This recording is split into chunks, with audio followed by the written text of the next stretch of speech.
मनाचं पुस्तक अशा व्यक्तीसमोर उघडा, ज्याला ते मनापासून वाचता येईल. नाहीतर फक्त पाने चाळणारे खूप जण असतात. शेवटी मनात सांगायला मनाची माणसं लागतात, मानाची नव्हे. खरं तर यशस्वी कथा वाचून केवळ संदेश मिळतो, पण अपयशाच्या कथा वाचून यशस्वी होण्यासाठी कल्पना मिळतात. आयुष्यात नेहमी सजग आणि सक्षम राहिले पाहिजे, कारण हवामान कधी बदलेल हे सांगता येईल, पण माणसे कधी बदलतील हे कधीच सांगता येत नाही. या जीवनात या जीवनात दुःख कधीच संपत नसतात. ते रूप बदलून पुन्हा पुन्हा भेटायला येतात.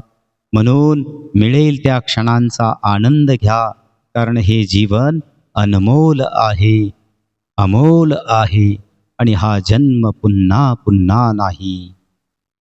मुझे घमंड नहीं किसी बात का, मुझे पता है जिंदगी में एक रात ऐसी भी आएगी जिसके बाद सवेरा कभी नहीं होगा.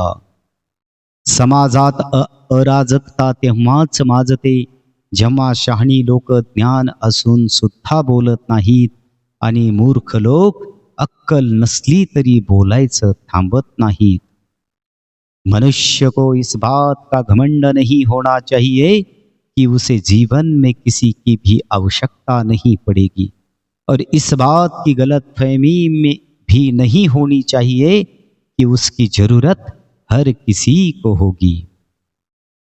कालच्या वेदना सहन करत उद्याच्या सुखासाठी आज चाललेली जीवाची ओढाताण म्हणजेच आयुष्य. हल्ली अहंकार इतका उफाळला आहे की प्रत्येक विटेला वाटते की भिंत माझ्यामुळेच उभी आहे. जिथे दोन घास प्रेमाने खाता येतील अशी पंगत आणि हक्काने मन मोकळं करता येईल अशी संगत आयुष्यात लाभली तर जगण्यातली रंगत वाढत जाते. इंसान कितना भी अमीर क्यों न बन जाए, तकलीफ बेच नहीं सकता और सुकून खरीद नहीं सकता.